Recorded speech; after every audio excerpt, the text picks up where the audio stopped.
Notícias de Franca, a sua Folha. E Theo na tela, em plenário, Vereadores 2024. Gilmar Dominici, nós vamos para a entrevista, para o podcast, na verdade, aqui nos estúdios da Folha de Franca, a sua Folha e tudo aquilo que envolve o nosso complexo de comunicação. Nós estamos indo para a entrevista número 2. E essa entrevista é importante porque ela vai impulsionando o cidadão a ter interesse pelas eleições municipais. Mais uma vez, alegria em tê-lo aqui, Gilmar Dominici.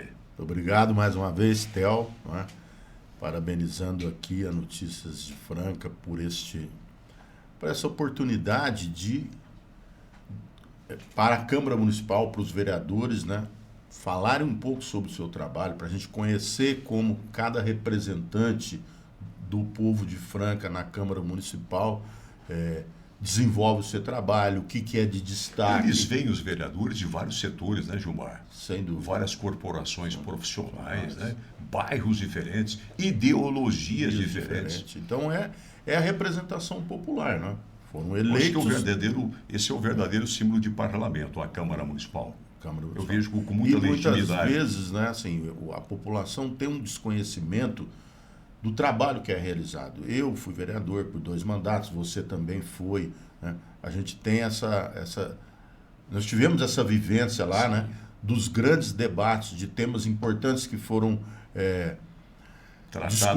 tratados, né? Nós, por exemplo, fizemos a lei orgânica do município. Sim. Você lembra, né, que nós fomos um marco histórico no sentido maior da palavra, porque nós tínhamos uma única lei orgânica do Estado de São Paulo. Era uma lei padrão. Ela valia, por exemplo, para Guarujá, valia para aqui a cidade de Franca, valia para alguém do Vale do Ribeira, como valia também para alguém aqui na divisa com Minas, como Ituverava. Isso foi uma conquista da Constituição, porque os municípios passaram a ser entes federados, porque antes não eram, né?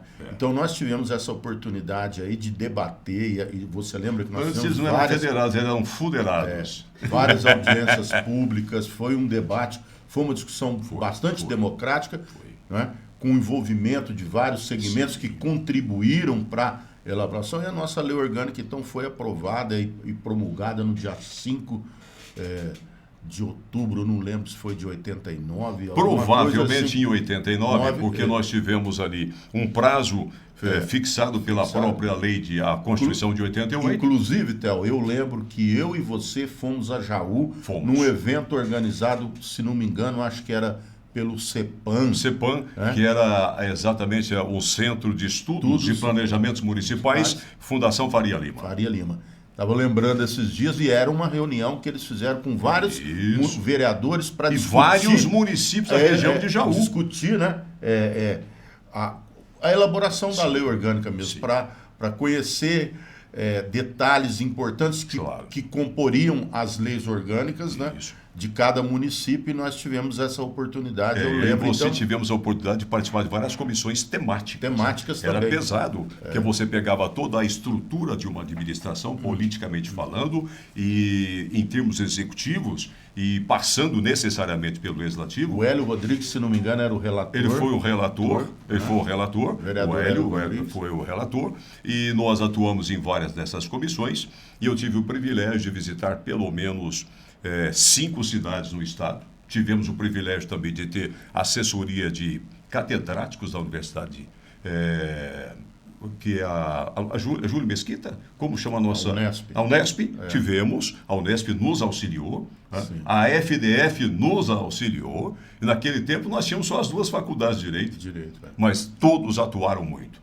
Bom, o assunto, portanto, é muito tocante, muito interessante. Você não tem interesse em saber o que faz um vereador? Para que serve o vereador? Quantos vereadores nós temos? Quem está aqui comigo é Gilson Pelizaro. Experiência comprovada. Está no 5º mandato. Eu acho que eu vou mandá-lo para o 6º. Bem-vindo ao Plenário Vereadores 2024, Gilson Pelizaro. Bom, primeiro, Theo, eu quero agradecer o convite e parabenizá-lo por ter criado mais um espaço extremamente democrático aqui para a nossa cidade. Para nós, vereadores, que somos agentes políticos na cidade, é muito importante. Por seus eleitores encontrar esse eco da voz, a satisfação. Poder mostrar. E eu estou aqui lisonjeado de poder dividir essa bancada aqui com você, com o Gilmar, que nós já fomos colegas. Os três participamos de uma Câmara Municipal juntos. Institucionalmente nós formávamos um trio. Nesses 5 mandatos que eu tenho, eu agradeço muito a oportunidade de ter trabalhado com vocês dois e ter aprendido bastante. E a gente está aí na luta no dia a dia até hoje, tocando lá. E vocês acabaram falando aí sobre a questão da lei orgânica. Aí, o legado está aí, está lá. A lei orgânica do município, o regimento interno. Só que na nossa época... Muito bacana, na nossa época, isso foi feito. Gilsperizaro, do Partido dos Trabalhadores, você mudou de partido quantas vezes já? Nunca. Não? Eu fiquei surpreso, porque aqui você tem que saber quem é que é fiel. Você está sempre filiado ao PT, o Partido dos Trabalhadores. Desde 1986. Você está vendo como são as coisas. Vereadores e vereadores. Né? Ideologias. A fidelidade de um político é importante, a agremiação a que ele faz parte? Sem dúvida nenhuma. Eu acho que o eleitor ele tem que saber o que aquele agente político pensa e como que ele vai conduzir a vida política dele. Né? Então, isso dá uma identidade para o agente, para o vereador, para o prefeito, para o deputado, para o senador. Claro. Então, eu acho o agente político fica bem identificado. Fica. Gilsperizaro. Eu fico com a estrelinha na testa, né? Olha, do peito para a testa. Muito bem. Olha só, no nosso tempo não havia a chamada emenda impositiva, que é a emenda parlamentar. Com a palavra você no plenário. Pois é, Thelma. Hoje nós temos esse dispositivo na Câmara que é importante para o protagonismo do Legislativo e a gente deixar um legado de fato, né, daquilo que você pretende fazer, apesar que o recurso é pouco. Mas o que é uma emenda impositiva? Tem gente que fala emenda parlamentar, mas não sabe o que é isso. Então, o vereador, no orçamento municipal, ele tem direito de apresentar, e o próprio nome já diz, é impositiva, quer dizer, o que ele apresentar, o prefeito tem que cumprir. É obrigado a cumprir. É obrigado, não tem saída. Sob pena de crime de responsabilidade. E perda de mandato. Se ele não cumprir. Então isso dá uma segurança muito forte para o parlamentar, Gilmar Dominici. Nós temos o direito, e eu quero aqui ressaltar o Márcio do Floda, que foi do PT, que ele é um dos autores de instituir a emenda impositiva no âmbito municipal na cidade de Franca, porque já tem isso um marco na Assembleia Legislativa, já tinha no Congresso Nacional, e ele conseguiu impor essa situação aqui na cidade de Franca. E quem nós tinha temos direito, hoje tem um chapéu. Nós temos direito a 1,2% do orçamento. 1,2%. Isso dá para ter uma ideia. Isso dá R$1.032 para cada vereador. 50% desse recurso tem uma destinação vinculada. Tem que ser investido na saúde. E 50% você pode destinar na área que você tiver a conveniência política, a necessidade, a prioridade do mandato. Vai mais da sensibilidade do vereador, do parlamentar municipal. Você usou essas emendas parlamentares, por exemplo, em que campo de ação social? Nós tivemos um compromisso porque isso tudo também depende de acordos políticos. Sim, claro que sim. Se você não fizer um acordo, você corre o risco da execução da emenda ou atrasar, ou não acontecer, ou acontecer meio que forçosamente por vias judiciais. Sim. Então, no primeiro... Quer dizer, eu apresentei emenda, a plenária aprovou, eu quero que seja executado. Então, a emenda que eu apresentei... Uma das que você apresentou, tenho certeza, são várias. Foi a construção de um centro de lazer no Jardim Continental, nas imediações ali da Vila São Sebastião. Sim. É um CEPEL. Sim. Que é uma quadra de basquete de 3, uma quadra de areia. Olha aí. E uma pista de skate. Sim. Então, toda iluminada, muito do jeitinho que a garotada, os jovens, a comunidade gosta. Está prestes a ser inaugurada, ainda não foi inaugurada. Virá em boa hora, vai virar para 2024. E eu coloquei também agora no orçamento deste ano 400 mil para canalização de um córrego no Jardim Palmeiras, que o Gilmar já fez um trabalho lá quando era vereador. Sim. E fez o trabalho na sequência do que pôde como prefeito. Depois como prefeito. Sim. Só que hoje já precisa de adequações, porque como a cidade cresceu, a orientação do plano diretor é para que a cidade cresça na região oeste. Então, o volume já falamos do Parque água, Continental, falando da Vila São Sebastião, isso. Jardim Maria, Pandolfo, Martins, isso. Resende. Estamos falando agora do Jardim Palmeiras. Do Palmeiras. Continuamos na Zona Oeste. E eu consegui 500 mil reais com a deputada estadual Tainara. 500 mil. 400 mil de uma emenda impositiva minha. Sim. 50 mil de uma emenda impositiva. 950 mil já tem aqui. E 300 mil do deputado Nilton Tato. Olha, dá 1.250.000? Isso. E aí, a ideia é fazer a canalização do córrego. Mas Sim. agora nós estamos discutindo com a prefeitura, talvez nós vamos ter que mudar o objeto, Sim. porque está vindo 40 milhões do governo federal. Olha só. Do Ministério... Deve ser da infraestrutura. Da enchente, da Deve ser da infraestrutura, do desenvolvimento regional. Desenvolvimento regional ou das cidades. Sim.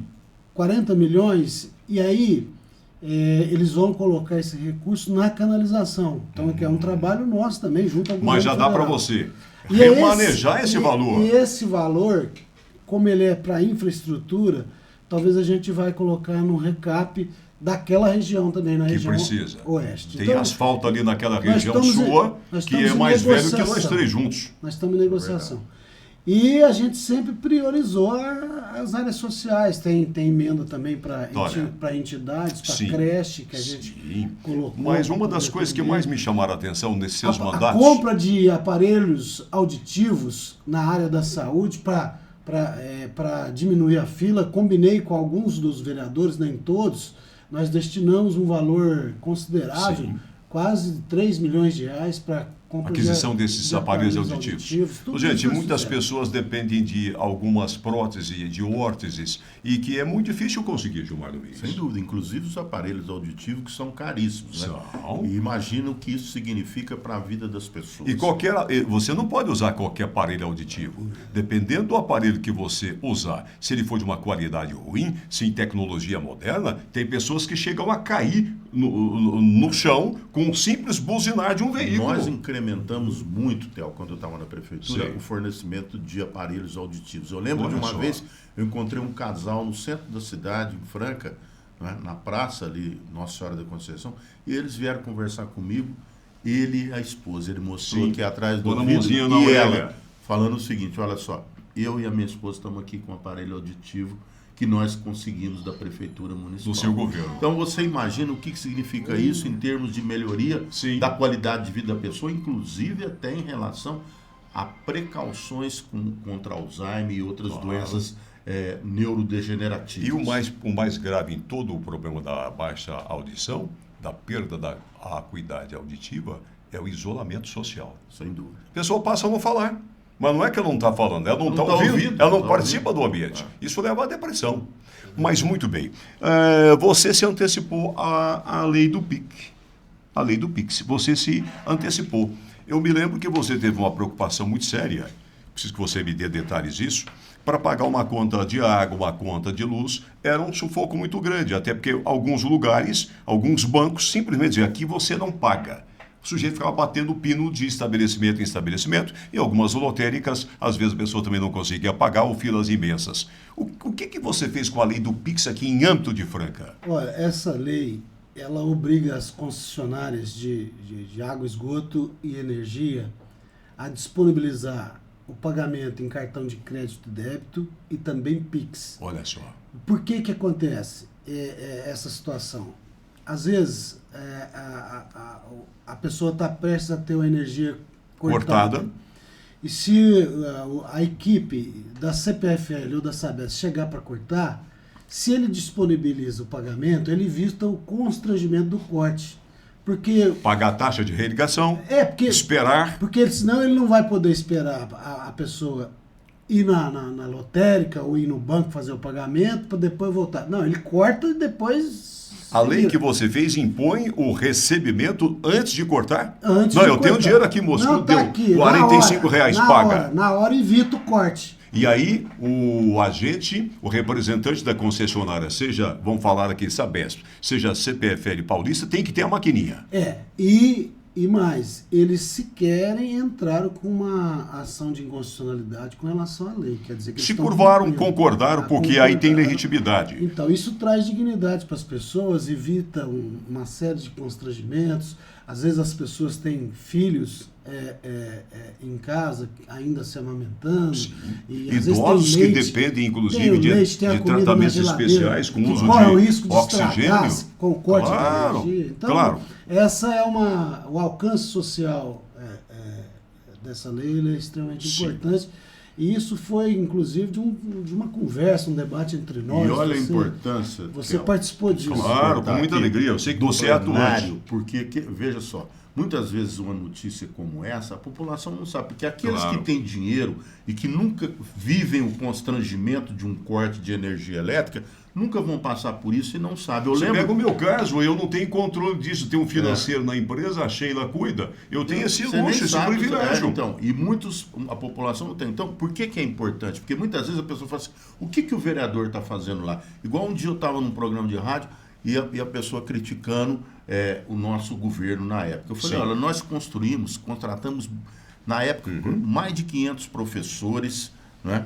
Nós construímos 23 escolas. Eu falei assim, seu bairro tem escola, você muitas vezes não vai valorizar uma escola que foi construída lá no aeroporto 3 ou lá no aviação. Fora da área dele. Porque ele já tem esse benefício. Então, muitas vezes, quando a pessoa critica, ela não olha. Esse projeto, por exemplo, do Gilson, da pessoa ter oportunidade de pagar através de um Pix para evitar que o corte de energia da casa dela, sem dúvida, é uma atuação importante que eu tenho certeza que a maioria das pessoas em Franca não sabe que essa lei foi aprovada. Então, e é de autoria do vereador Gilson Pelizar. Permite essa oportunidade. Parabéns ao Gilson. Esse é o Augusto Plenário. Plenário, vereadores 2024. Quem está conosco é o vereador experiente, 5º mandato do Partido dos Trabalhadores. Com mandatos tão prolongados, seguidos, a sua vivência é muito grande. Que avaliação que você faz do poder legislativo em âmbito de município? Nós realmente precisamos de 15 vereadores? Theo, um dos meus compromissos e aquilo que eu sempre trabalhei é para que o Poder Legislativo tenha protagonismo, né? E que o Poder Legislativo não seja um puxadinho do Executivo. Então eu trabalho com uma extrema independência. E nem amante das 4 da manhã. É verdade. Certo. Então, eu tenho trabalhado nesse sentido, de dar esse protagonismo para o Legislativo, fazer as cobranças que são devidas e necessárias, estar junto com o Poder Executivo naquilo que é importante para o desenvolvimento e o crescimento da nossa cidade e criticar aquilo que a gente não concorda com a maneira de administrar do nosso prefeito, do Executivo. Então eu tenho toda a liberdade do mundo para fazer esse trabalho e tentar resgatar esse protagonismo do Legislativo. Você é um vereador, você é um vereador no Legislativo é muito grande, forte, é muito forte. É muito forte. Você é um vereador hoje que nós podíamos chamar um vereador independente na acepção da palavra? Eu sou um vereador de oposição. Sim. Mas eu não sou um vereador de oposição radical que vota tudo vota contra todos. Não é assim. Não. Aquilo que é importante para a cidade, negocio muitas situações para melhorar a condição de vida das pessoas. Porque negociar, minha gente, significa... Tudo que é radicalizado negociar, meus amigos, significa o Executivo conversar com o Legislativo, o vereador conversar com o prefeito, conversar com os deputados, pessoas que têm influência e poder de decisão para ver o que é melhor. Então, em determinado momento, um projeto que o vereador Gilson Pelizar apresenta para o Executivo não é tão bom naquele momento porque tem outros planos, outros objetivos. E aí se negocia no sentido mais legítimo da palavra. Vereador, nem tanto isso, nem tanto aquilo, eu aprovo isso, você aprova aquilo, e no fundo, tudo que foi aprovado e vai para o plenário e vira lei, foi benéfico para a população. Negociar é isso? E nunca fui coagido de espécie alguma para tomar qualquer tipo de decisão que favoreça esse ou aquele. em troca ou benefício de alguma coisa. Eu sempre votei tudo de acordo com a minha consciência e com a minha experiência, que graças a colegas como vocês que nós tivemos, a gente adquiriu essa experiência ao longo do tempo, e eu tenho feito isso da melhor maneira possível. Já está incorporado na sua atitude. Tem gente que analisa diferente, que pensa diferente do jeito que a gente atua, e eu respeito plenamente. Mas, graças a Deus, tenho encontrado mais gente favorável ao que eu tenho feito, ao trabalho que tem sido. Eu tenho a impressão que esses anos todos também ensinaram você a dizer não, a ouvir não, né? A sua combatividade, ela não perdeu a contundência, mas também não se acalmou ao ponto de virar, por exemplo, um pau-mandado de alguém. Jamais. IPTU. Nós temos importantes informações sobre a sua atuação legislativa na Câmara de Franca sobre o IPTU.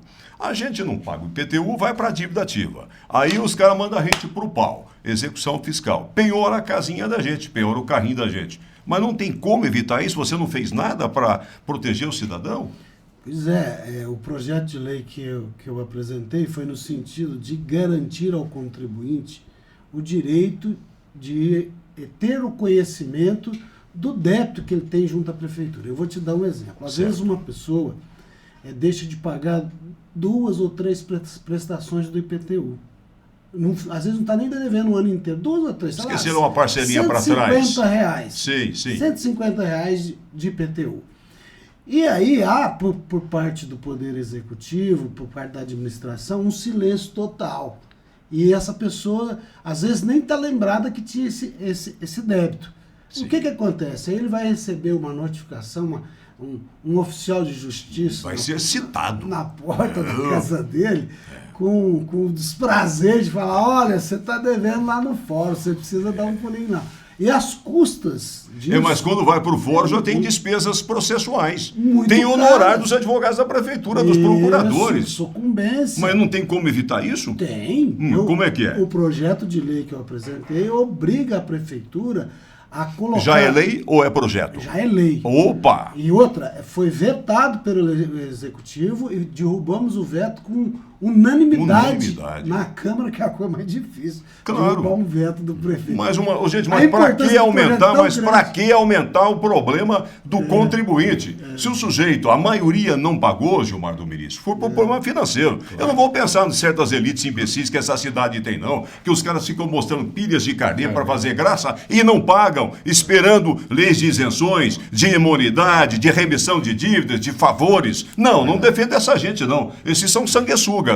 Agora, a maioria precisa desse proteção. Uma vez notificado que eu estou indo para a dívida ativa, eu vou fazer o pagamento só com juros e correção monetária, correto, na forma da lei, isso. Não passa da inflação, despesas de processo e despesas com os advogados públicos eu não tenho. Isso. Não, mas aí é show de bola. A pessoa às vezes deve 50, 70 reais para a prefeitura e tem que pagar 300 de custas de cartório, de despesas lá do fórum, né?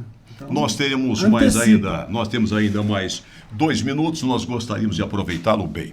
Eu gostaria que em plenário Vereadores 2024, você vai ver o seu vereador aqui. Você vai ver a sua vereadora. Se ele não vier, porque ele não quer vir. Temos que não virão mesmo, viu? Não tem o que falar. Não fizeram absolutamente nada. Fique de olho. Plenário Vereadores 2024, aqui. Você sabe que é do Notícias de Franca, a sua folha. Hoje, por uma questão ética, o meu irmão querido, que integra hoje mais do que nunca a diretoria da Associação Brasileira de Municípios, uma entidade quase centenária, ele está mais reservado nessa entrevista, porque ambos pertencem, são fundadores, são figuras históricas de proa dentro do Partido dos Trabalhadores. É assim que é bom fazer, sempre com a ética e com a equidistância necessária. Eu gostaria que você aproveitasse esse 1 minuto e meio para destacar outras coisas importantes. Por que valeu a pena votar em você para o seu 5º mandato? E eu tenho a impressão que, na forma da lei, você é um candidato à reeleição natural. Vai disputar a reeleição? Olha, nós estamos numa discussão dentro do PT e meu nome foi colocado... Não, deve ser candidato a prefeito. Deve ser candidato a prefeito. Pelo tamanho do sensacionalismo, Ô, Júlia Giolo, Ana Clara, minha produtora, deve ter suspense aí. É candidato a prefeito? Nós ainda não definimos aonde nós vamos atuar. Mas provavelmente eu devo ser candidato à reeleição. Eu tenho trabalhado com esse propósito e tenho trabalhado. Os caras do PT não são bobos, não, que é o cara como puxador de votos para fazer 2, 3. Eu conheço essa gente, é tudo gente boa. E tá dentro do menu, viu? Tá dentro do cardápio. Então, Otel, eu tenho colocado o meu mandato sempre à disposição. Eu tenho uma base na região oeste e tenho atuado, valorizado a representação política que nós temos daquela região.